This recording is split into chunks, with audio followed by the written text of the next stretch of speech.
31 of May है, we start our Hindu discussion. तो हम अपना हिंदू डिस्कशन स्टार्ट करते हैं 31 ऑफ मई का स्टार्ट करते हैं। तो जो फर्स्ट पेपर पे न्यूज़ है, कुछ भी यूपीएससी से इतनी खास न्यूज़ नहीं है। रिलेटेड 1.5 लाख केसेस आए हैं, तो इसका मतलब केसेस डिप होना स्टार्ट हो गया, मतलब कम होना स्टार्ट हो गया। फिर जो दूसरी न्यूज़ है, वो न्यूज़ है कि आपके आपका डिपोटेशन किया जाएगा। किसका किया जाएगा? जो आपके मेहुल चौस्की थे, मतलब उनके ऊपर केसेस था। फिर वो जाके जो कैरेबियन आइलैंड्स हैं, जो मतलब ये नॉर्थ अमेरिका, ये नीचे साउथ अमेरिका स्टार्ट हो जाता है आपका, इसके बीच में जो आइलैंड्स हैं वहाँ पे जाके वो चले गए, तो उनको डिपोर्ट किया जाएगा, इंडिया वापस लाया जाएगा। तो हम देखेंगे डिपोर्टेशन के रूल क्या होते हैं, इंडिया के डिपोर्टेशन के क्या क्या रूल्स होते हैं इंडिया में।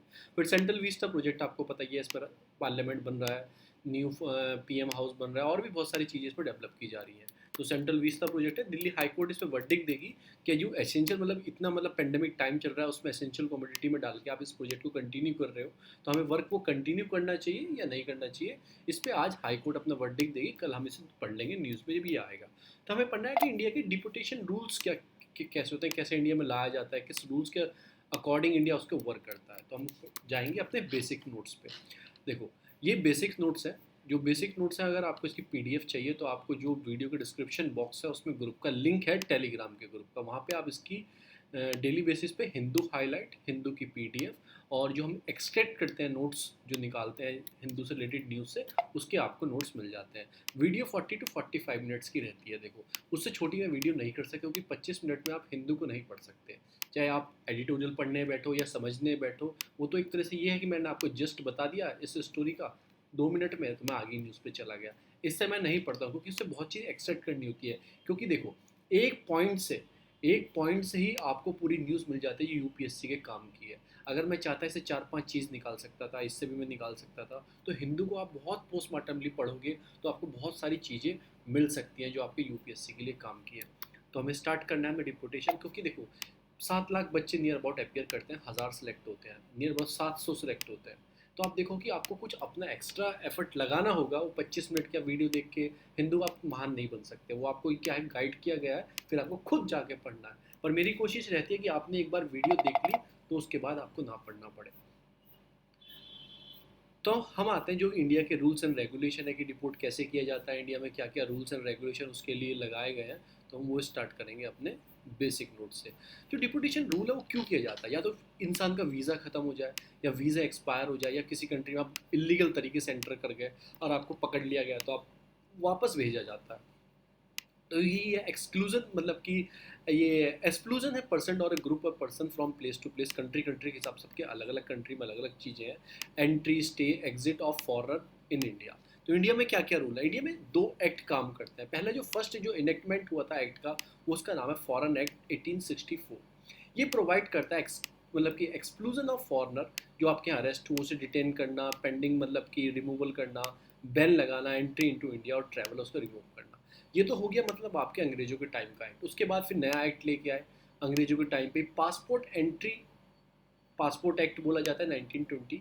एंट्री इनटू इंडिया इसे एक्ट बोला जाता है। एम्पावर करता है गवर्नमेंट को, जो हमारी गवर्नमेंट है, मेक श्योर करना है कि पर्सन इंडिया में एंटर हुआ है, टू बी मतलब एक उसके बाद प्रोसेसन ऑफ पासपोर्ट है, मतलब एक तरह से सही तरीके से एंटर हुआ है, उसके पास लीगल पासपोर्ट है या नहीं है, ये एक्ट चेक करता है। तो आपको एक्ट के नाम याद रखना है। एक तो ये हो गया, एक passport act 1920। It also grant the government to power remove from India any person who enter without a passport, उसको चेक करना।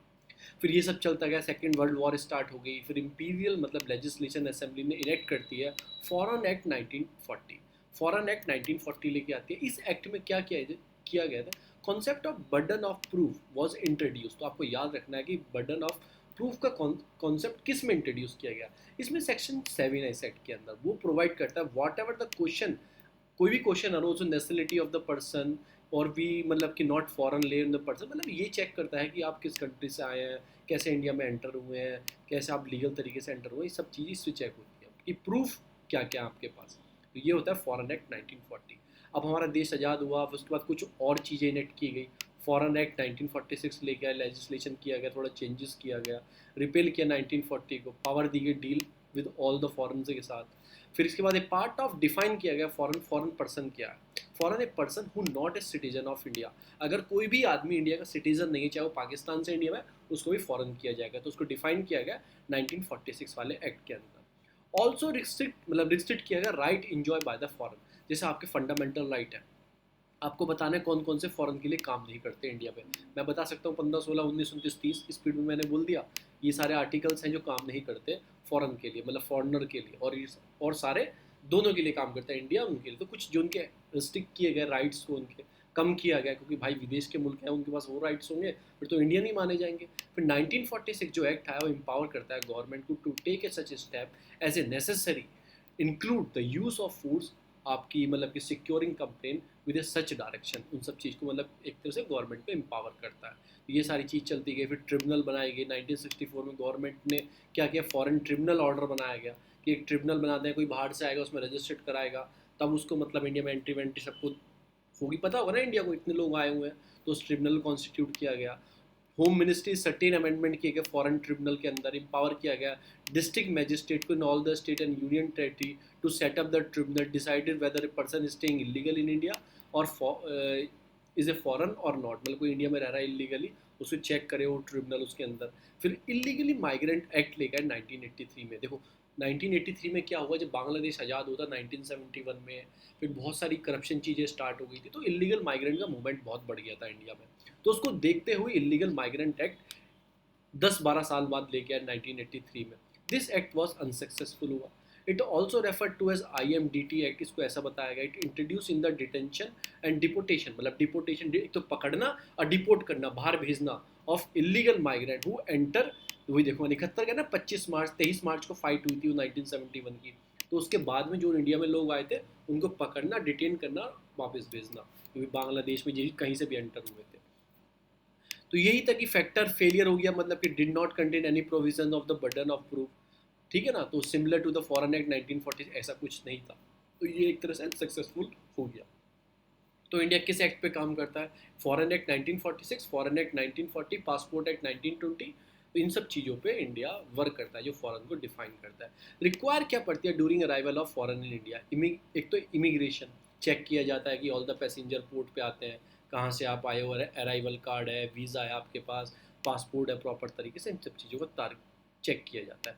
Pakistan national other than the diplomat visa on the, मतलब कि non diplomatic visa, shark visa, मतलब कि shark countries हैं उन सबका visa, और सबके ऐसे यूवी वीज़ा, मतलब सब चीज़ को चेक किया जाता है। उसके बाद प्रेजेंटेशन इमिग्रेशन चेक पोस्ट पे किया जाता है, इशू रेगुलर रेसिडेंशियल परमिट दिया जाता है, वहाँ पे आप चेक करोगे इन सब चीज़ों को। रिक्वायरमेंट ड्यूरिंग द, मतलब कि ड्यूरिंग स्टे इंडिया, अगर आप स्टे इंडिया में रहना चाहते हैं तो आपको मतलब क्या क्या चीज़ों की ज़रूरत है। Foreign are required to compile with the purpose, किस पर्पस से आप आए उस पर्पस का आपके पास वीज़ा है या नहीं है, ठीक है। कंडीशन क्या है कि मतलब वीज़ा की क्या किस बेस पे दिया गया है। If the visa is validated more than, अगर आपका वीज़ा 180 दिन से ज़्यादा वैलिड है, and foreign intended to stay in India continuous more than 180 days, ठीक है ना। तो then every such foreign entry into India or the residents in India shall be present in a person or along with the authorized representation to satisfaction of the appropriate registration officer। अगर आपके पास 180 दिन से ज़्यादा का visa है, 180 दिन से ज़्यादा इंडिया में रह लिए, तो आप जो भी हो फॉरनर जो इंडिया में, आपको क्या करना है, जो रजिस्ट्रार है रजिस्ट्रेशन ऑफिस में जाके आपको बताना है कि मैं भी हूँ और मेरा वीज़ा है, सब कुछ आपको इन्फॉर्मेशन प्रोवाइड करवानी है। In case of foreign enter in India valid visa period not more than, अगर आपके पास 180 दिन से कम का वीज़ा है and who does not remain India beyond the set period unless the specific endorse the observation of visa by the Indian mission. ये सारी चीज़ें हमारे बिल्कुल काम की चीज़ें नहीं है। ये आपको वीज़ा लेना हो जब आपको सब चीज़ पता लग जाएंगी। तो यही सारी चीज़ें मैं आपको क्या बताना चाहता था, एक्ट बताना चाहता था कि foreign act 1940, foreign act 1946, passport act 1920 इस तरह से इलीगली डिफाइन होता है। 1946 में फॉरेन की डेफिनेशन बताई गई थी, ठीक है ना। ये सब चीज़ें आएगी। फिर दूसरा एक्ट भी ट्रिब्यूनल एक्ट था, आपको मैंने बता दिया, ट्रिब्यूनल बनाई गई थी। हर डिस्ट्रिक्ट होम मिनिस्टर ने कंपलसरी कर दिया था कि जो भी इलीगल माइग्रेंट हो वो चेक करो, उनको नोटेट करो ट्रिब्यूनल के अंदर। फिर इलीगल माइग्रेंट डिटरमाइन एक्ट 1983 लेके आए थे, पर वो अनसक्सेसफुली रहा, वो पास नहीं हो पाया। तो ये सारी चीज़ें मैंने आपको बता दिया कि कैसे डिपोर्ट किया जाएगा। अब हम आते हैं अपने हिंदू पर।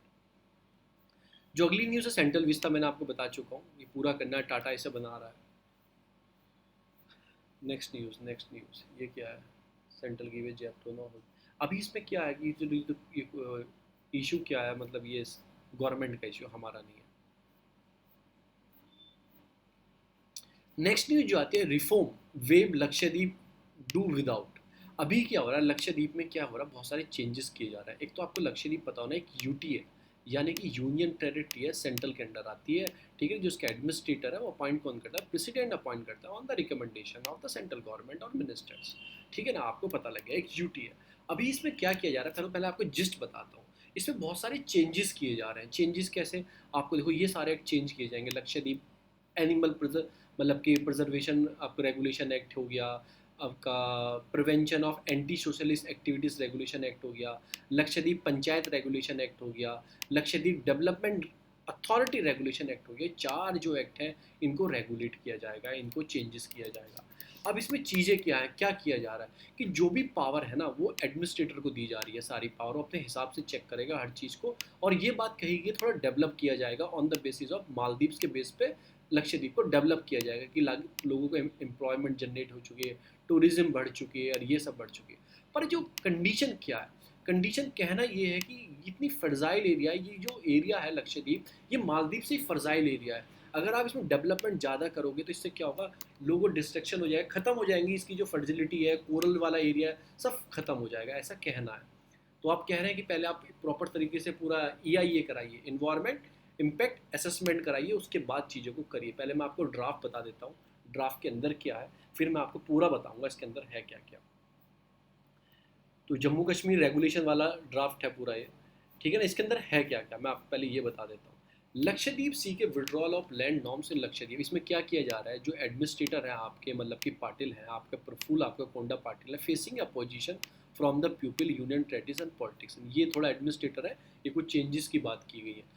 बहुत with in the Lakshadweep and neighbouring Kerala, Kerala के आसपास भी जो आइलैंड्स है ना छोटे छोटे, इधर भी हैं उनके, और लक्षद्वीप पे कुछ चेंजेस किए जाएंगे पॉलिसी में। तो उसके लिए रेगुलेशन हुआ है क्या, एक ड्राफ्ट बनाया गया है कि जो लक्षद्वीप डेवलपमेंट अथॉरिटी रेगुलेशन है LDAR जो है वो लाया जाएगा। एडमिनिस्ट्रेटर को पावर दी जाएगी, वो किसी को रिमूव कर सकता है, रिलोकेट कर सकता है किसी भी आइलैंडर को फ्रॉम देयर प्रॉपर्टी, अपनी प्रॉपर्टी जो वहाँ के लोग हैं रहने वाले, जो एडमिनिस्ट्रेटर किसी को हटा सकता है या किसी को एक प्लेस से दूसरे प्लेस शिफ्ट कर सकता है फॉर टाउन प्लानिंग, यानी कि टाउन डेवलपमेंट के लिए और एनी डेवलपमेंट एक्टिविटीज़ के लिए। अगर जैसे देखो जैसे आपका घर है, आपका घर है और वहाँ के जो एडमिनिस्ट्रेटर है उसको कुछ काम करना है, यहाँ पे कोई टाउन प्लानिंग डेवलपमेंट करना है, डेवलपिंग एक्टिविटीज़ करनी है, या तो आपको वहाँ से हटा सकता है, आप यहाँ से खाली कर दो, या फिर आपको रीलोकेट कर सकता है, यहाँ से शिफ्ट करके कहीं और शिफ्ट कर सकता है, पर उसको वो जगह चाहिए, उसमें आप बाधा नहीं डाल सकते। अगर आपने बाधा डालने की कोशिश करी सरकारी काम के अंदर तो आपको क्या लगाया जाएगा, एंटी सोशलिस्ट एक्टिविटी एक्ट आपके ऊपर लगाया जाएगा। ये एक तरह से आपकी डिटेंशन है, आपको पकड़ लिया जाएगा without any public disclose, public को भी नहीं बताया जाएगा आपको क्यों पकड़ा गया, और आपको 1 साल तक अंदर रखा जाएगा। ऐसा इस एक्ट के अंदर है। ये हो गया एंटी सोशलिस्ट एक्ट 2021 जो आ रहा है। अब पंचायत वाला जो चेंजेस है, एक ड्राफ्ट पंचायत के लिए, उसमें नोटिफिकेशन क्या किया गया, where the member with more than 2 children is disqualified for the member of, अगर देखो पंचायत में बनते हैं ना, पंचायत में मतलब है तो लोकल पंचायत के इलेक्शंस होते हैं, उसमें पंचायत के सदस्य बनते हैं। अगर आपके 2 बच्चों से ज़्यादा बच्चे हैं तो आप पंचायत के मेंबर से डिस्क्वालीफाई हो जाओगे, अगर हो भी तो भी हो जाओगे, अगर 2 बच्चों से ज़्यादा आपके बच्चे हैं। ये सारी चीज़ें LDAR है, एंटी सोशलिस्ट एक्ट ऐड कर दिया, पंचायत ये वाला एक्ट इसमें चीज़ ऐड कर दी। अब इशू क्या है, recently created Lakshadweep development authority, अभी अथॉरिटी क्रिएट की गई है, इसमें इसके पास ज़्यादा पावर दे दी गई है। देखो आपके घर से आपको निकाल भी सकती है, लैंड ओनिंग की ज़्यादा पावर दे दी गई है इसके पास, ये वाला इशू है। ये real estate lobby against the interest of the islander, जो रियल एस्टेट लॉबी अब ठीक है वो डेवलप करने के मिल रहा है, चीज़ें बनाई जाएंगी तो वो तो अगेंस्ट होंगे। Because of the legislation vest extensive power with the authority पर ज़्यादा पावर आ जाएगी, कॉम्प्रिहेंसिव डेवलपमेंट प्लान हो जाएगा, एरिया लोगों को रीलोकेट कर दिया जाएगा, खाली करना पड़ेगा, ऐसी चीज़ें की गई हैं। ये सारी चीज़ Patel are made administrator of Lakshadweep, ये कोई BJP के प्रवक्ता होते थे गुजरात के, इनको वहाँ का एडमिनिस्ट्रेटर बनाया गया। He also appointed administrator in the deep मतलब कि departure for the earlier practice appointed only IAS officer for to the post. अभी क्या होता था देखो, ये तो एक BJP के आदमी है, इनको एडमिनिस्ट्रेटर बनाया गया। उससे पहले क्या होते थे, IAS ऑफिसर ही क्या बन सकता था, एडमिनिस्ट्रेटर बनता आया, पर एक नॉन IAS ऑफिसर को उन्होंने क्या बनाया है, एडमिनिस्ट्रेटर बनाया है। ये भी बहुत बड़ी बात होती है। एडमिनिस्ट्रेटर कैसे बनता है, प्रेसिडेंट अपॉइंट करता है, it is important, union territories तो प्रेसिडेंट अपॉइंटेड करेगा, because of the people become the मतलब कि change of all the function of the area act as behalf of the president, क्योंकि प्रेसिडेंट के बेस पे सारी चीज़ें चेंज की जाएंगी। तो यही सारी चीज़ें, ये प्रॉब्लम आ रही है। अब मैं आपको उस आर्टिकल से पढ़ाऊंगा, उस आर्टिकल में और भी क्या क्या चीज़ ऐड की गई है। थोड़ा मैं लोकेशन बता देता हूँ। देखो ये है अंडमान निकोबार। अंडमान और निकोबार के बीच में से 10 डिग्री चैनल निकलता है, ठीक है ना। मैं पढ़ा चुका हूँ इसे मैप प्रैक्टिस के अंदर, तो मैं रिवाइज नहीं करूँगा। फिर ये इधर लक्षद्वीप है, ये बीच में इंडिया है, देखो ऐसे। ये इधर लक्षद्वीप है, ये 3 ऊपर के हो गए इन, ठीक है ना। और फिर होता है ये सारे आइलैंड के, फिर आता है मिनीकॉय आइलैंड। मिनीकॉय आइलैंड, सारे आइलैंड जितने लक्षद्वीप के हैं और मिनीकॉय के बीच में निकलता है 9 डिग्री चैनल, ठीक है ना। मिनीकॉय और मालदीव्स उसके नीचे आ जाएंगे, मालदीव्स उसमें निकलता है 8 डिग्री चैनल।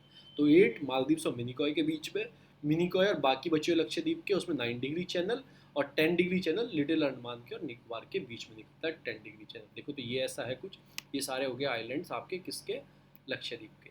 फिर 9 डिग्री चैनल, फिर मिनीकॉय, फिर 9 डिग्री चैनल, 8 डिग्री चैनल, फिर आज नीचे आ जाएगा मालदीव्स। तो ऐसे कुछ सिचुएशन है और क्लियर हो जाएंगे। अब मालदीव्स मतलब लक्षद्वीप को भी 2 भाग में डिवाइडेड किया हुआ है।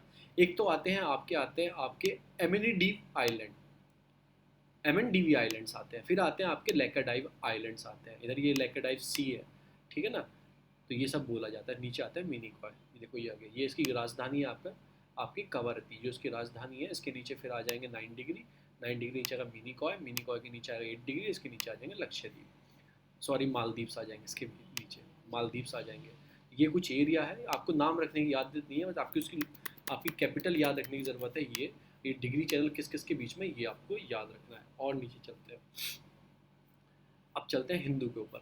जो इसमें न्यूज़ में बताया गया है, सारी चीज़ में क्या बताई गई है कि जो आप ये चेंजेस लेके आ रहे हो, मैंने आपको बताया एनिमल प्रिवेंशन के लिए लेके चीज़ आ रहे हैं, एंटी सोशलिस्ट, अभी एनिमल प्रिवेंशन वाला नहीं बताया मैं, इसमें इस वाले आर्टिकल में बता दूंगा जो उसमें भी चेंज किया जा रहा है। एंटी सोशलिस्ट वाला मैंने बता दिया है, पंचायत वाला बता दिया, 2 बच्चे ज़्यादा होंगे तो पंचायत के वो मेंबर नहीं हो सकते आप।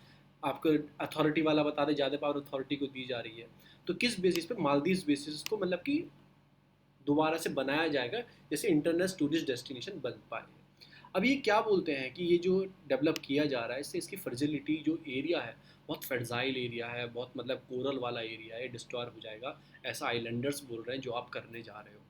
ऐसा नहीं कि डेवलपमेंट नहीं हुआ लक्षद्वीप में, आपने बोला डेवलपमेंट नहीं हुआ, ऐसा नहीं, आइलैंड का डेवलपमेंट पहले भी हो चुका है। उसके लिए आइलैंड डेवलपमेंट अथॉरिटी बनाई गई थी, और राजीव गांधी के टाइम पे 1988 में भी बनाई गई थी। उसके टाइम पे बहुत सारा डेवलपमेंट इसके अंदर किया गया था, पर लोगों को प्रॉब्लम ना पहुंचे। और ऐसे नहीं, लक्षद्वीप अंडमान जितने भी सारे आइलैंड्स थे सबका डेवलपमेंट किया गया था 1989 में, इन इन्वायरमेंट इम्पैक्ट असेसमेंट करके कि क्या क्या इन्वायरमेंट हो सकता है खराब।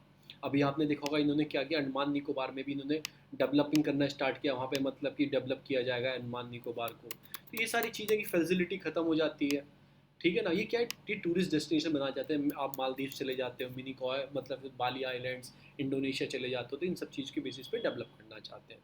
तो ये क्या बोल रहे हैं कि यूनियन टेरिटरीज है, आपने उसकी पावर डिसेंट्रलाइज की गई थी, अब गवर्नमेंट क्या करी, सेंट्रलाइज करती दिखती रही है। जो यूनियन टेरिटरीज है उनकी पावर सेंट्रलाइज, सेंट्रलाइज क्या होता है कि सारी पावर सेंट्रल अपने हाथ में ले रहा है। जैसे अभी दिल्ली में एक्ट लेके आए, सारी पावर गवर्नमेंट अपने हाथ में ले ली, लेफ्टिनेंट गवर्नर को सारी पावर दे दी, तो सेंट्रलाइज कर दिया पावर। डिसेंट्रलाइज करने का मतलब होता है कि पावर को बांट दिया, कि जो वहाँ के लोकल हैं लोकल, जो वहाँ के पंचायती राज है पंचायत की पावर दे दी, सेंट्रल ने कुछ पावर रख ली, कुछ एडमिनिस्ट्रेटर को पावर दे दी। तो डिसेंट्रलाइज करना पावर का, क्या सेंट्रल गवर्नमेंट क्या करती जा रही है, चेंजेस कर करके कि पावर अपने हाथ में लेती जा रही है। एक तो India vast and exclusive economic zone India को मिलेगा, ठीक है ना। फिशरी एरिया प्राइमरी ऑक्यूपेशन है इसकी। और मिनी कॉय में जो है आपकी मलयालम बोलने वाले लोग हैं, मिनी कॉय मैंने बताया। और बाकी के जो लोग हैं मतलब वो डिफरेंट डिफरेंट लैंग्वेज भी बोलते हैं जो है, मतलब फिर वहाँ पे शफ़ी स्कूल ऑफ लॉ है। एक तो मुस्लिम मेजोरिटी वाला एरिया है थोड़ा, इसकी हिस्ट्री क्या है, क्योंकि लोग यमन के साइड से, मालदीव के साइड से, इधर के साइड मुस्लिम लोग थे, तो वो सारे लक्षद्वीप के आसपास कहीं ना कहीं रहते हैं, ठीक है ना। लोकल जो पायलट्स हैं आपके मालमीस जो बोलते हैं, वहाँ के जो मतलब सेलर्स हैं जो नाव वाव चलाते हैं, मालमीस उसे बोलते हैं। फिर वो भी इधर उधर जाते रहते हैं, उनके भी कुछ एविडेंस है कि जो उनकी लैंग्वेज है उसके हिसाब से। तो वो सारी चीज़ है, अरबी मलयालम विद अरबी स्क्रिप्ट एसोसिएटेड विद आपकी मतलब उनकी लिटरेचर जो है, ये है आपकी मापिलस करके उनकी मतलब जो लिटरेचर है वो है, develop on the mainland also come in to use of the island, वो आइलैंड पे यूज़ कर। ये हो गया कुछ प्री से रिलेटेड पॉइंट जो आपकी मैंने बताया। मलयालम बोली जाती है, फिशरी प्राइमरी एक्टिविटीज़ है, वास्ट एक्सक्लूसिव इकोनॉमी जोन उसे मिलता है, 3 डिस्टिंग्विश्ड इकोसिस्टम्स हैं उसके अंदर, ठीक है ना। यमन वमन से उनकी हिस्ट्री जुड़ी है, वहाँ से वो मूव करके आए हैं। फिर लोकल जो पायलट्स हैं उनको आपको मालमिस बोला जाता है, मॉस्क्यू वॉस्क्यू है वहाँ की, जो मतलब कि आपकी लिटरेचर है वो मापिलस करके है उसका नाम जो है। ये सारी चीज़ में हिस्ट्री बताई है। कि फर्जाइल जो टेरिटरी है 1985 में इसको मतलब बहुत फर्जाइल एरिया बताया गया था कि ठीक है ना, यूनियन प्लानिंग कमीशन भी इसके ऊपर बैठी थी, क्या क्या डेवलप करना चाहिए लोगों को, क्या क्या चीज़ मिलनी चाहिए। फिर मालदीव्स मॉडल को मतलब नो टू द मालदीव्स, ये क्या कर रहे हैं, मालदीव्स जैसे मालदीव्स है ना आइलैंड्स है, उसके मॉडल पर डेवलप करना चाहते हैं। बी ओपन है इंटरनेशनल टूरिज्म, की इंटरनेशनल टूरिज्म ओपन हो जाए। पीपल सेंट्रिक मतलब फर्जाइल कोरल, पीपल क्या बोल रहे हैं कि ये फर्जाइल एरिया है, कोरल इकोलॉजी है और वो सारी डिस्टर्ब हो जाएगी। कि रेन वाटर हार्वेस्टिंग फैसिलिटीज़ इतनी मुश्किल से first introduce in the government building, कि हम पहले भी बहुत सारा काम हो चुका है, कि सोलर के ऊपर उन्होंने काम कर लिया है, सोलर को 10% जो लाइटिंग और सोलर की यूज़ करते हैं। इंडियन प्रिजन फ्लैगशिप इनिशिएटिव बहुत सारे हैं, हेलीकॉप्टर की वहाँ सर्विस दी जाती है, मतलब कि अगर कोई मतलब प्रॉब्लम हो पैसेंजर को इधर से भेजने के लिए। इंटरनेशनल मतलब कि institute of oceanography found practical application helping the redesigning of the मतलब कि tree ports, reinforcing beaches against the sea erosion, ये सब चीज़ों पे काम किया गया है। Islander boost the total literacy of Minicoy and among the country, मतलब उनकी लिटरेसी को बढ़ाया गया है। वहाँ पे गवर्नमेंट ने बहुत सारा काम किया है, फर्स्ट नवोदय विद्यालय भी वहाँ पे बनाया गया मिनिकॉय में, कावत्री में बनाया गया, डेनिश गवर्नमेंट मतलब कि डेनमार्क की गवर्नमेंट जब थी तो वहाँ पे प्लांटेड का गिफ्ट दिया गया, ये जो प्लांटेड बोए जाते हैं। Lakshadweep today has no poor people, वहाँ पे कोई पुअर पीपल नहीं है। दे हैव मतलब हाई मतलब calorific consumption from the plentiful food harvesting from the lagoons and island. ऐसे भी नहीं है भूखमरी है, अच्छे खासे कोई पुअर लोग नहीं है वहाँ पे, गरीब लोग नहीं है, उसके बाद भी किस बात का आप डेवलपमेंट करने की बात कर रहे हो, जब वो ऑलरेडी खुश है तो उनके क्यों डिस्ट्रॉय कर रहे हो फर्जाइल एरिया को, ऐसा ही आर्टिकल बोल रहा है। क्योंकि ये क्या बोल रहा है कि revenue from the tourism has been decline, कि रिवेन्यू टूरिज्म डिक्लाइन हुआ है, उसको हम बढ़ाने की बात कर रहे हैं। वहाँ पे रिसोर्ट विसोर्ट तो वो कम हो गए हैं, उनको और बनाया जाएगा, इन सब चीज़ों की बात कर रहे हैं। ठीक है ना, तो ये सारी जो चीज़ें हैं कि मालदीव्स का जो मॉडल आप फॉलो करोगे, वाटर बंगलो, वो देखा होगा पानी के ऊपर ऐसे लाइन होती है, वो साइड में हट बनी होती है उसके ऊपर समुद्र के ऊपर, तो वाटर वो आपके बंगलेस बनाए जाएंगे, वो सब चीज़ें डेवलप की जाएंगी, उस कॉन्सेप्ट पर डेवलप किया जाएगा। ठीक है, और क्या बात की गई है कि डेवलपमेंट जो लक्षद्वीप पर 70 साल से नहीं हुआ है ऐसा बोल रहे हैं। ठीक है, वहाँ पे काउ स्लॉटरिंग होती है कि उसको बैन किया जाएगा। अब ये वाला जो एक्ट आया एनिमल प्रिवेंशन वाला जो एक्ट है, आपको प्रिजर्वेशन वाला जो एक्ट है रेगुलेशन, उसमें बताया गया काउ स्लॉटरिंग को बैन किया जाएगा। पर वहाँ के लोग बोल रहे हैं यहाँ पे तो कोई काउ भी नहीं है, जितनी काउ है वो गवर्नमेंट के डेयरी फार्म में ही रहती है, गवर्नमेंट के डेयरी फार्म है उसमें ही रहती है, बाहर तो काउ ही नहीं है वहाँ के आइलैंड्स पे, तो किस बात का आप काउ स्लॉटरिंग बैन लगा रहे हो, वो तो सब उनके फार्म में ही रहती हैं। फिर उसके बाद क्या किया गया, कोई क्राइम नहीं है यहाँ पे, तो किस बात की आप प्रिवेंशन डिटेंशन लगा रहे हो, एंटी करप्शन जो एक्ट लेकर आ रहे हो, जब यहाँ पे कोई क्राइम ही नहीं है, कुछ नहीं है, तो किस बात का कर रहे हो, कोई ट्राइब्स नहीं है मतलब कि। ठीक है ना, also step to undermine the tribes, tribes को अंडरमाइन किया जा रहा है, वो कह रहे हैं कि यहाँ पर ट्राइब्स की ऑनरशिप लैंडिंग नहीं है, तो किस बात का आप ट्राइब्स एक्ट लेके आ रहे हो, ये सारी चीज़ों पे बात की गई है। फिर क्या बोला गया कि जो रोड्स हैं आइलैंड्स के उनको वाइड किया जाएगा, बड़ा किया जाएगा। वो बोल रहे हैं कि मैक्सिमम रोड लेंथ कितनी है, 11 किलोमीटर की रोड है मैक्सिमम यहाँ पे, उसको कितना तुम वाइड करोगे, पूरा आइलैंड को रोड बनाओगे क्या, इस बात की सारी चीज़ों की बात की गई है।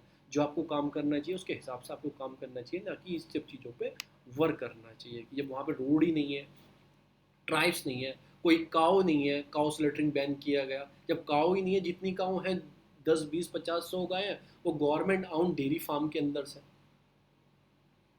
ठीक है, तो 70 साल से अब डेवलपमेंट नहीं हुआ है, लोग बोल रहे हैं वहाँ पे हेलीकॉप्टर सर्विसेज है, हाई स्पीड पैसेंजर बोट्स हैं उनके पास, और उनके पास कोई पुअर पीपल नहीं है वहाँ पे, सब खाते पीते घर से लोग हैं वहाँ पे, मतलब कि कॉलेज स्कूल्स है। तो इन सब चीज़ों की बात है, पर किस बात से आप उनकी चीज़ों में उनसे लड़ते जा रहे हो। तो ये वाला आर्टिकल ये है, मैंने आपको बेसिक भी बता दिया, किस किस अमेंडमेंट में चेंज किया जाएगा वो भी बता दिया। फिर आता है evidence how the little judiciary has learn. इसमें सारा चक्कर क्या है, ये देखो यूपीएससी से रिलेटेड तो नहीं था, पर मैंने इसमें 2 3 चीज़ एक्सट्रैक्ट की है, तो इसलिए मैं आपको बता रहा हूँ। कोई केस था, मतलब कि रेप का केस था, रेप हुआ था, मतलब कि एम्प्लॉयमेंट, जैसे मेरे यहाँ कोई एम्प्लॉयज़ काम करते हैं, किसी का भी काम करते हैं, ठीक है ना, मैंने एम्प्लॉय को उनके साथ कुछ गलत हो जाए, कि कहते हैं ना harassment at work places, rape at work places, जहाँ पे वो काम करते हैं वहाँ पे बॉस हो या कोई हो, उनका हैरेसमेंट कर रहा हो, रेप कर रहा हो, सेक्सुअल अब्यूज़ कर रहा हो, तो उससे रिलेटेड इंडिया में क्या क्या कानून है, वो बहुत इंपॉर्टेंट टॉपिक है। जैसे शी बॉक्स एक स्कीम थी, अगर आपको कोई भी हैरेसमेंट हो रहा है तो गवर्नमेंट ने स्टार्ट की थी, उस बॉक्स के अंदर आप ड्रॉप कर दो। फिर वो मी टू देखा होगा, हैशटैग मी टू, वो कंप्लेन की गई थी बहुत सारी ऑनलाइन, मतलब कि फेसबुक पे सोशल मीडिया के जरिए से मी टू कैंपेन चला था, मी टू हैरेसमेंट हुआ था, तो सब चीज़ों की बात की गई थी। तो वही सारा केस था, 2013 का केस था। सेक्सुअली असॉल्ट किया गया था बाय द मैन, उसके बॉस के द्वारा, ये और वो। एक बॉस एक तरह से फादर फिगर होता है, मतलब पिता के समान होता है। अगर वो आपके साथ ऐसा कुछ करे, या आपका कोई क्लोज फ्रेंड आपके साथ करे, तो मतलब आपकी मॉरलिटी सोशलिटी को हार्म पहुँचता है। तो ये सारी बातें की गई। फिर इसमें बताया गया कि मतलब चलो आपके साथ हो गया, फिर आपको जुडिशरी सिस्टम हमारा ऐसा है, फिर वो आपको ऐसा बताएगा कि वुमेन ने एक तो वैसे स्ट्रगल किया, फिर लॉ में इतने लॉ ऐसा ऐसे बहुत लंबा प्रोसेस चलता है। इवन उन्हें बताना पड़ता है क्या क्या आपके साथ हुआ, उनके कोर्ट में खड़े होकर बताना चलता है। इवन इसमें एक केस ऐसा भी बताया कि मतलब कि औरत को मतलब अपने जहाँ पे निशान थे बॉडी में वो भी दिखाने पड़े। तो ये सब चीज़ों की प्राइवेसी की बात होती है, उन सब चीज़ों की। यहाँ से मैंने ये बिल्कुल यूपीएससी से कुछ भी रिलेटेड है, केस स्टडी में आपसे पूछ सकते हैं, इससे मैंने सब चीज़ एक्सट्रैक्ट कर ली है बाहर, जो मैं आपको बताने वाला हूँ। ठीक है ना, जो हमारे यहाँ रूल्स एंड रेगुलेशन है किस चीज़ के लिए, वो है हमारे कि harassment of women work places वाला है, ये सब चीज़ें उससे मैं आपको बताने वाला हूँ। तो हम आते हैं अपने नोट्स पर। जो पहले जो नोट्स आएंगे वो आएंगे related to sexual harassment of women at workplaces. Introduction बताऊंगा, कोर्ट के ऑब्जर्वेशन क्या रहे हैं, सेक्सुअल हैरेसमेंट वर्क प्लेसेस क्या होता है, कंडीशन क्या है इंडिया में, इनिशिएटिव क्या लिए गए हैं इसे रोकने के लिए, बंद करने के लिए, या मतलब कि सेक्सुअल हैरेसमेंट को कम करने के लिए, इम्पैक्ट क्या होता है सेक्सुअल हैरेसमेंट का इन वर्क प्लेसेस पे, चैलेंजेस क्या है जो एक्ट हमारे इंडिया बनाए गए, कुछ सजेशन बताए गए। तो ये प्रॉपर होता है एक आंसर राइटिंग लिखने के लिए 250 वर्ड की। तो मैं आपको बताऊंगा। जो पहला है harassment at work place is one of the issue, एक इशू है फेस करती हैं वुमेन इन मॉडर्न वर्ल्ड। अब तक ऐसा इशू चलता आ रहा है। नॉट ओनली मतलब violating the rights of the equality, तो इक्वलिटी का राइट्स भी जाता है, लाइफ राइट टू लाइफ जाती है, राइट टू लिबर्टी जाती है, but also discourage the participation in the economy activity. अब देखो वुमेन के साथ ऐसे हैरेसमेंट होगा, कहते हैं ना कि वुमेन बैंकिंग की जॉब कर लो, आपके लिए कोई डिफेंस की लाइन अच्छी नहीं है, आपके लिए ये लाइन अच्छी नहीं है, रात को काम नहीं करना, तो उससे क्या होगा, डिस्करेज होगा, वुमेन अपना इकोनॉमी से पीछे हट जाएंगी, मतलब काम करने से। तो उसको डिस्करेज करता है कि इकोनॉमी एक्टिविटी में वुमेन का योगदान बराबर रहे, उससे कम करता है, तो एक तरह से इकोनॉमी एक्टिविटी हार्म करता है। फिर मतलब कि senior editor, formal union minister, जो आपने देखा हो मी टू में, वो फॉर्मल यूनियन मिनिस्टर, तो उनको फंसाया गया था। तो ऐसे इशू चलते रहते हैं, मतलब आता रहता है। In the case of journalist, मतलब कि initially made by the allegation of sexual harassment against the former union minister, वो राजा वाला केस था, वो मैं बताया था पहले भी। इस टर्न द क्रिमिनल आपका defamation case were filed in Delhi high court in the journalist by the union.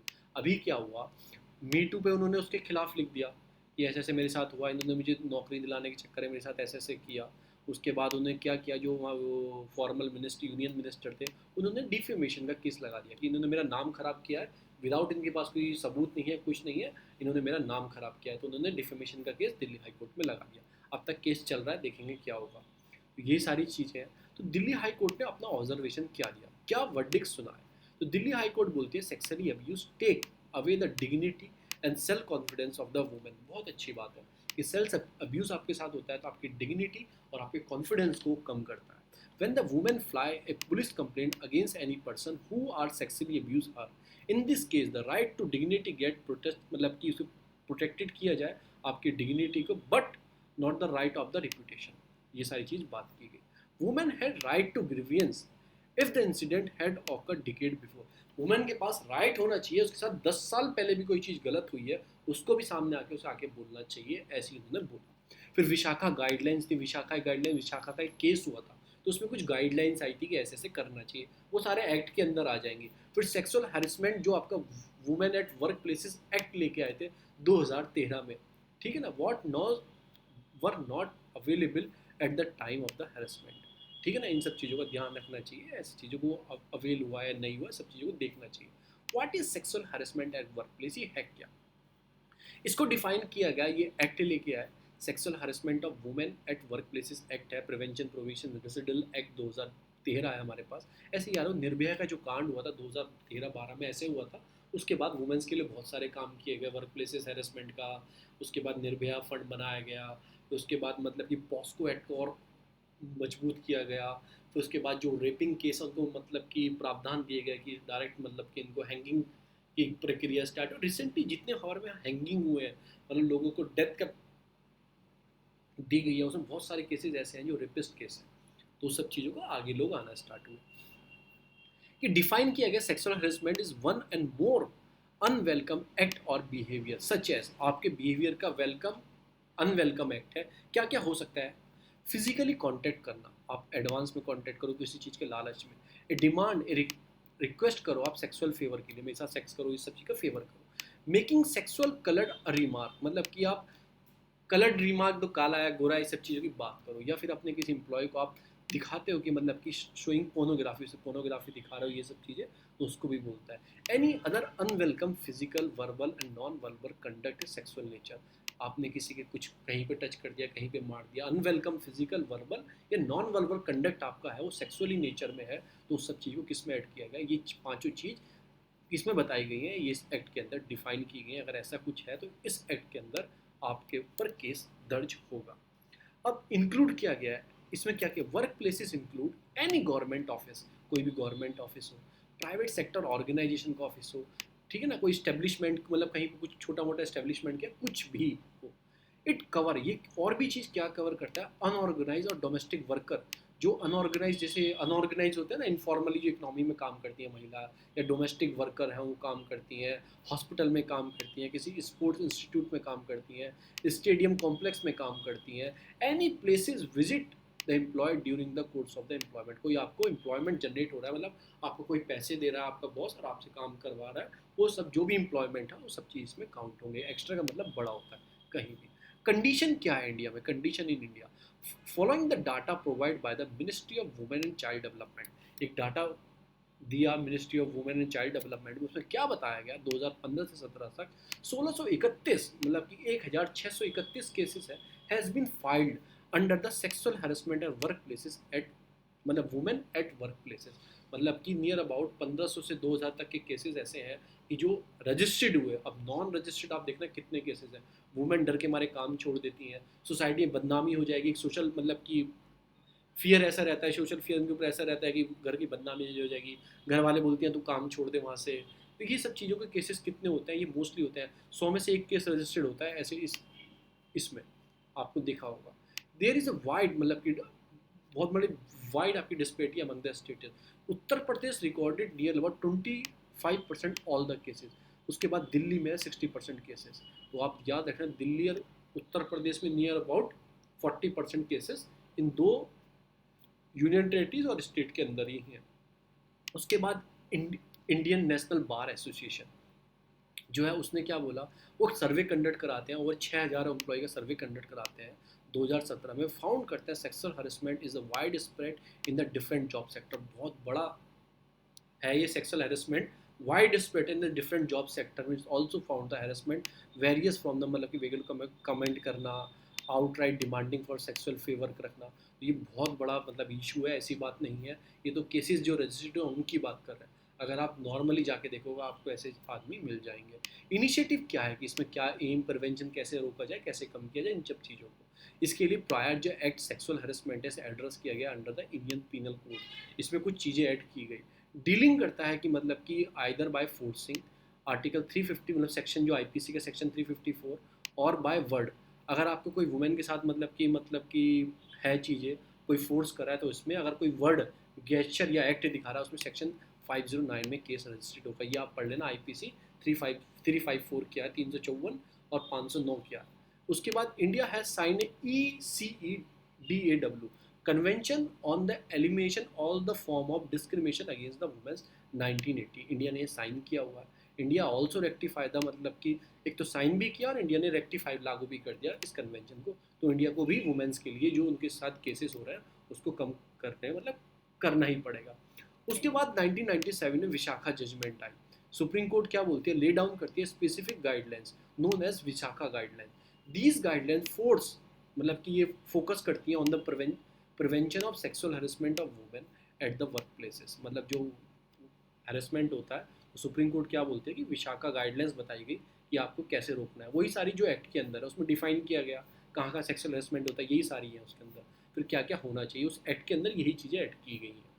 उसके बाद गवर्नमेंट ने इनेक्ट किया सेक्सुअल हैरेसमेंट मतलब वुमेन एक्ट, ये वाला एक्ट 2013 वाला, इसको इनेक्ट किया गया, इसमें डिफाइन किया गया सेक्सुअल हैरेसमेंट को, इसमें मैकेनिज्म बताया गया कैसे आप कंप्लेन लिखोगे, क्या आप करना है आपको, एवरी वर्क प्लेस रिक्वायर मतलब कॉन्स्टिट्यूट इंटरनल, इसमें कमेटी बन, जैसे आपका ऑफिस है, आपके साथ मतलब कि हैरेसमेंट हो रहा है तो उसके अंदर एक इंटरनल कंप्लेन कमेटी होगी, वहाँ जाके आप रजिस्टर्ड करोगे। और किस ऑफिस को मैंडेटरी है कमेटी बनाना, जिसके यहाँ ब्रांचेस, ऑफिस की branches within more than 10 employ, मतलब कि अगर कोई ऑफिस है उसमें 10 से ज़्यादा आदमी काम कर रहे हैं तो उनको कंपलसरी है ये वाला इंटरनल कंप्लेंट कमेटी बनाना. This internal complaint committee member have the power of civil code. इस कमेटी के पास सिविल कोड की पावर होगी.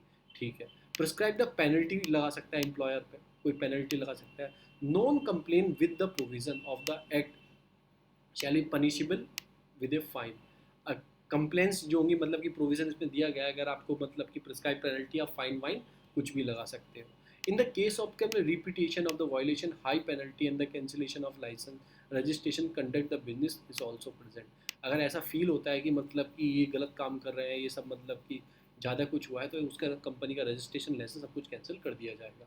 Further section 354A adding the Indian penal code of criminal law act 2013 it also provide enough punishment of sexual harassment of women at the workplaces. इसके अंदर section है, इसके अंदर भी दिया गया. उसके बाद women child development setup committee बनाई गई थी जस्टिस GS वर्मा टू कर the sexual harassment at work places.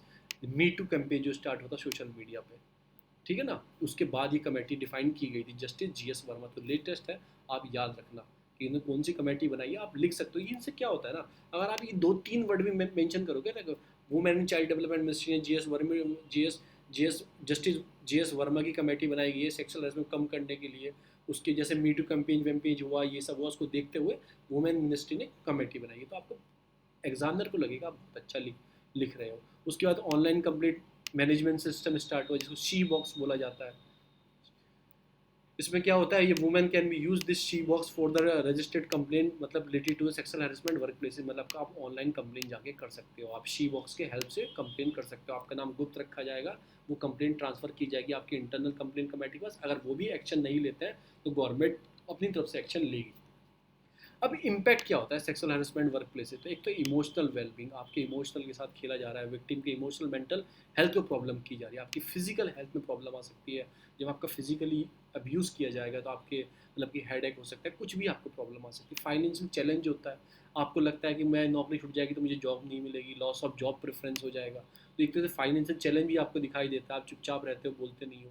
एक स्टडी कराई गई ILO इंटरनेशनल लेबर ऑर्गेनाइजेशन की तरफ से फाउंड किया गया है जो बिहेवियर थ्रेट है work places were most of well being reason यही रहता है कि उत्तर प्रदेश ये इन सब एरियो में यही रीज़न रहता है कि आपको वही जॉब चली ना जाए मेरी, पैसा नहीं मिलेगा, ये वो बर्डन रहता है, तो वो उनका हैरेसमेंट किया जाता है.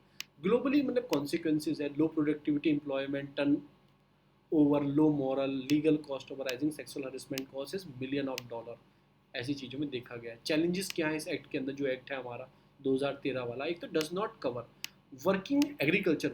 देखो ये इंपॉर्टेंट चीज़ है, एग्रीकल्चर वर्कर है उनको नहीं किया गया. आर्म फोर्सेस में जो औरतें काम करती हैं उनको इसमें नहीं किया गया.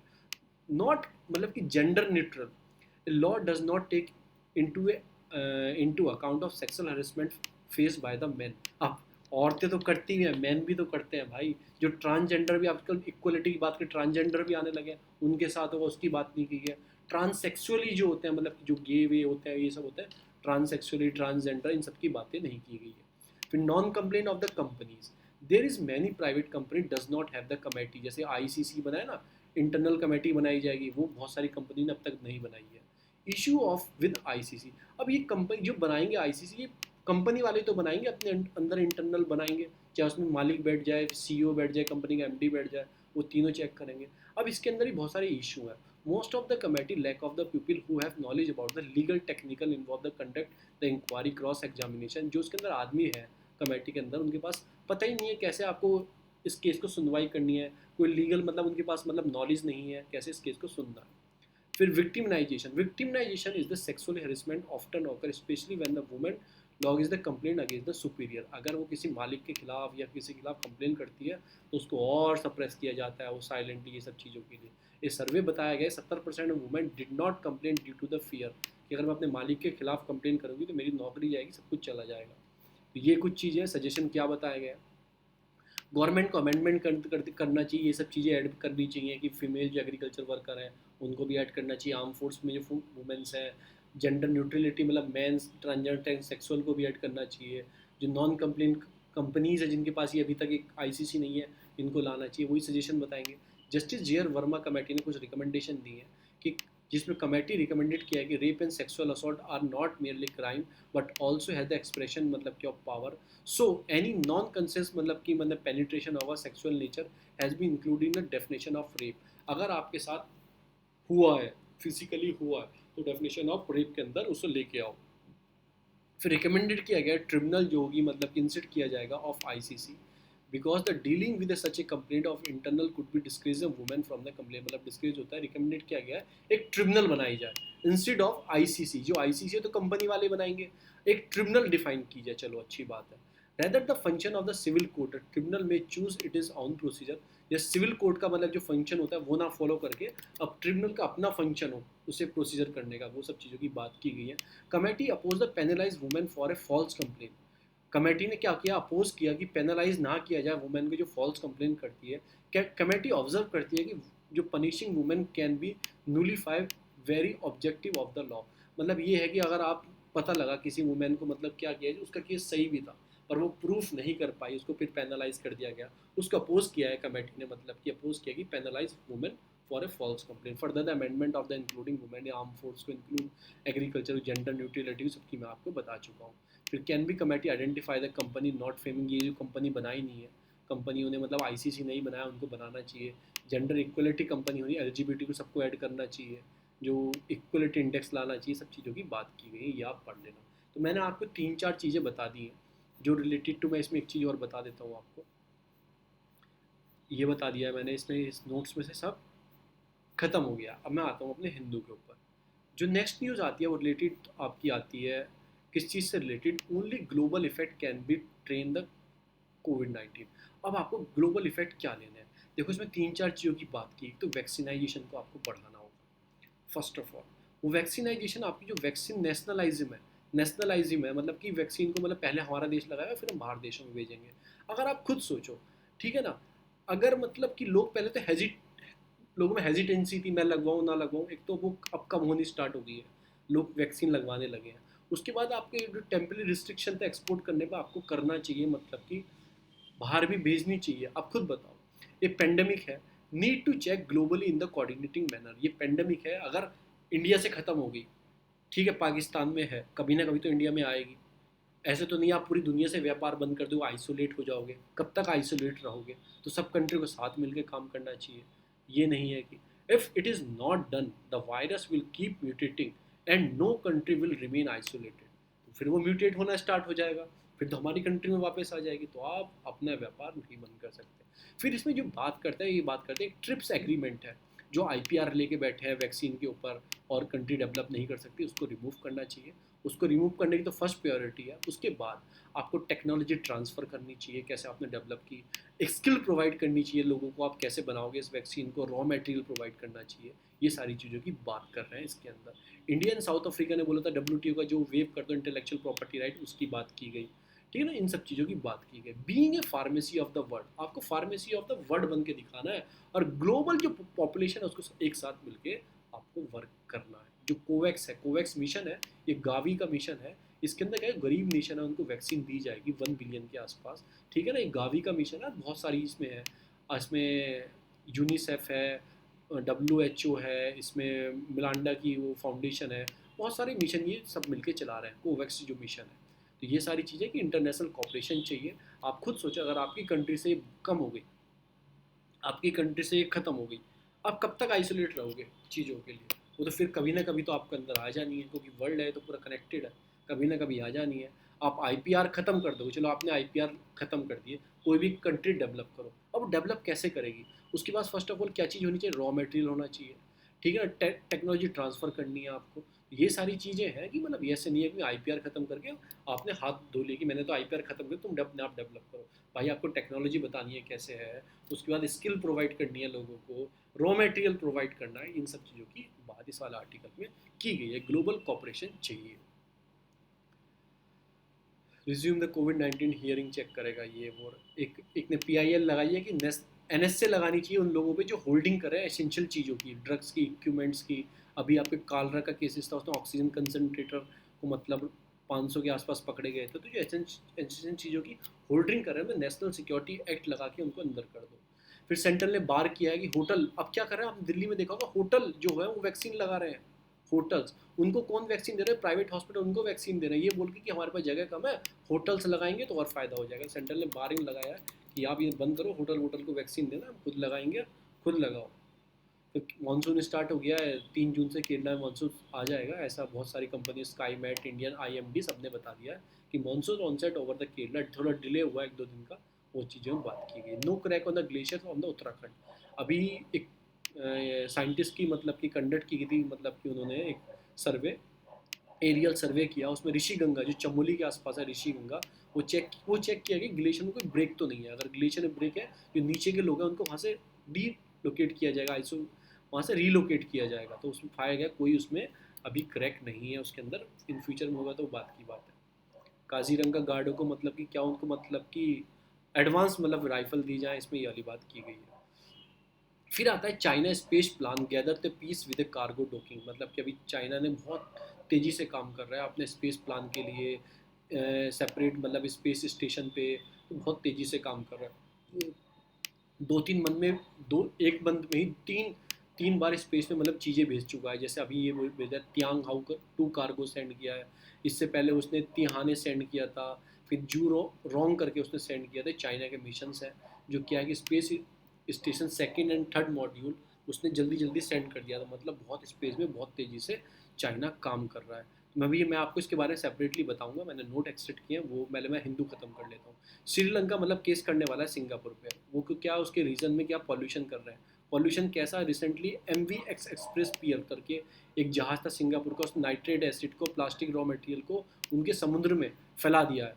तो वो केस करेगा किसके ऊपर, वो केस करेगा आपका सिंगापुर के ऊपर। ILO में जाएगा, कहीं भी जाएगा, इंटरनेशनल ILO का नाम आ रहा है, ILO का नहीं, UN क्लॉस में जाएगा। फिर जॉनसन जो है आपके जॉनसन जो है ब्रिटिश प्राइम मिनिस्टर जो है, उन्होंने शादी की है एक वुमेन से, उसका नाम है कैरन साइमन नाम है, 33 साल की वो है, और ये 53 ईयर्स 56 के हैं, 23 साल का डिफरेंस है दोनों की एज में। भैया ये इंडिया में होता तो बवाल मच जाता, सरकार गिर जाती।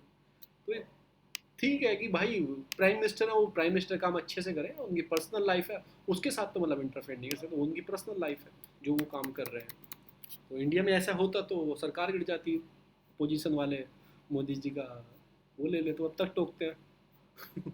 तो ये सारी न्यूज़ है, मैं आपको थोड़ा सा बताने वाला हूँ इसके बारे में। जो मिशन है आपका, मिशन कौन सा है आपका, China space station plan gathering face with cargo docking. तो मैं आता हूँ अपने नोट्स पर। नोट्स पे जो है जो मैंने एक्सेप्ट किया, बस आपको थोड़ा सा जानना है, इतना नहीं जानना है। चाइना को लिखना है कि बहुत स्पीडली जो चाइना की आपकी स्पेस एजेंसी बहुत स्पीडली चीज़ों पे काम करी है, अपना सेपरेट उन्होंने स्पेस स्टेशन बनाने की बात कर दी है विदाउट किसी की हेल्प से। तो वो सारी चीज़ें हैं। आपका तियान जाहू करके 2 कार्गो है, स्पेस क्राफ्ट है उसको, मतलब कि ये चाइना रिसेंटली लॉन्च है डॉक, एक कार्गो स्पेस क्राफ्ट ये भेजा है चाइना ने। Another step towards the completing the construction of first space station.